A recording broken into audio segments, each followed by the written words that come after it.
अस्सलामुअलैकुम वरहमतुल्लाहि वबरकातुह। बहुत अरसा पहले, काफ़ी साल पहले मैंने YouTube पर एक वीडियो देखी। आपने भी वो वीडियो देखी होगी। उसमें इंटरव्यू रखा जाता है। कुछ लोग इंटरव्यू देने के लिए आते हैं, उनको बुलाया जाता है, उनके साथ सारी शराइत वगैरह तय हो जाती हैं। मुख्तसर अर्ज कर रहा हूँ, सारी शराइत तय हो जाती हैं और काम की नौइयत को समझा दिया जाता है कि आपने काम क्या करना है।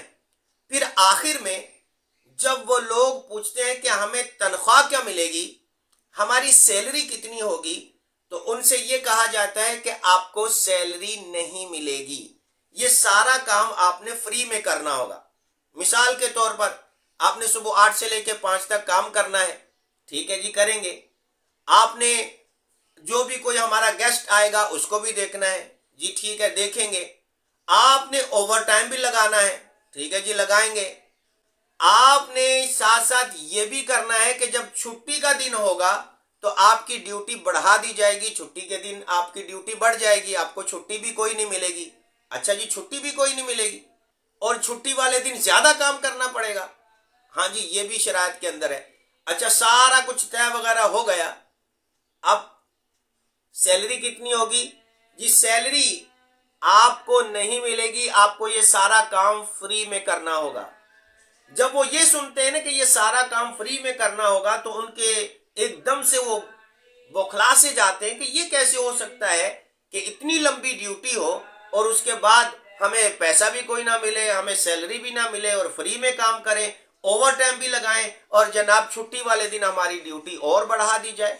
ये कैसा अजीबो गरीब काम है और कैसी अजीबो गरीब सी ड्यूटी है। उसने कहा, वो आने वाले जो इंटरव्यू देने वाले, उन्होंने कहा सर ऐसा तो होता ही नहीं है, ऐसा तो हो ही नहीं सकता कि इतनी ड्यूटी भी हम करें, इतना काम भी हम करें और फिर हमें उसकी सैलरी ना मिले, हमें मुफ्त में काम करना पड़े, फ्री में काम करना पड़े। ऐसा कौन करता है दुनिया के अंदर? तो वो इंटरव्यू लेने वाला कहता है कि हाँ, ऐसा होता है। आपके घर में हर रोज ऐसा होता है।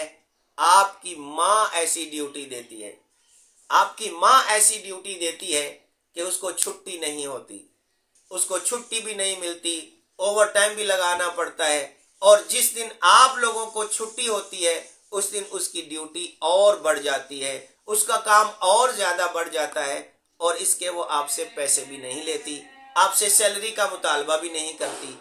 मैं इसके अंदर सिर्फ ये चेंजिंग करना चाहूंगा कि यहां पर आप सिर्फ माँ का जिक्र ना करें, आप औरत का जिक्र करें। जो शादीशुदा औरत है, उसके बच्चे हैं या बच्चे नहीं है, जो भी शादीशुदा औरत है घर के अंदर, उसकी ये ड्यूटी बन जाती है, उसके ऊपर ये जिम्मेदारी आ जाती है। जाहिर बात है, हम जब माँ का जिक्र करते हैं तो ये नहीं कहते कि वो हमारे बच्चों की माँ भी हो सकती है, हमारे बच्चों की माँ भी ऐसा ही करती है। हम सिर्फ अपनी माँ को जहन में रख के ये काम सोचते हैं, ये बात सोचते हैं।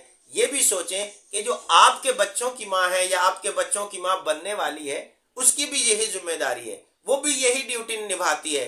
सुबह उठती है, खाना तैयार करती है, फिर घर की सफाई शुरू हो जाती है, फिर कपड़े धोना शुरू हो जाती है, कपड़े धोने के बाद दोपहर के खाने की तैयारी शुरू हो जाती है, दोपहर के खाने के बाद जो है वो बर्तन धोने की ड्यूटी शुरू हो जाती है, बर्तन धोने के बाद जो है वो जनाब मोहतरम फिर जो घर की जो है वो शफाई शुरू हो जाती है, चीजें जो बिखरी होती हैं उनको साफ करो, फिर जो कपड़े धो के डाले थे उनको उतार के लाओ, उनको तय करके रखो, उनको प्रेस करो।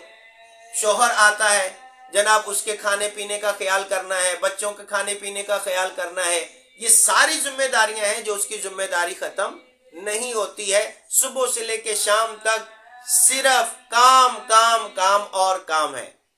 हमने तो यही देखा है और तजर्बा भी यही कहता है। इसके बावजूद जो है वो बातें सुनना पड़ती हैं, उसको गालियां भी सुननी पड़ती हैं, कई लोग गाली भी देते हैं, कई लोग हाथ भी उठा देते हैं। जो ऐसा इतनी मेहनत करे, आपके घर को संभाले, आपके घर का ख्याल रखे, आपके घर को पूरा कंट्रोल करे, आपकी इज्जत की भी हिफाजत करे, आपके माल की भी हिफाजत करे और फिर उसको बदले में गालियां सुनने को मिले, तो फिर मेरा ख्याल है आपको अक्लमंद कोई नहीं कहेगा, आपको पढ़ा लिखा कोई नहीं कहेगा, आपको सुलझा हुआ किसी को नहीं कहना चाहिए कि आप सुलझे हुए पढ़े लिखे समझदार आदमी हैं। कि इतनी मेहनत करने वाली जो एक शख्सियत आपके घर में मौजूद है, एक हस्ती आपके घर में मौजूद है, आप उसको बातें सुनाते हैं, उसको ताने कसते हैं, उसको जलील करते हैं और फिर कहते हैं इसकी तो कोई औकात नहीं है। मैं समझता हूँ कि ये ज़्यादती है। आप क्या कहते हैं इस बारे में? कमेंट्स में बताइएगा। अस्सलाम वालेकुम।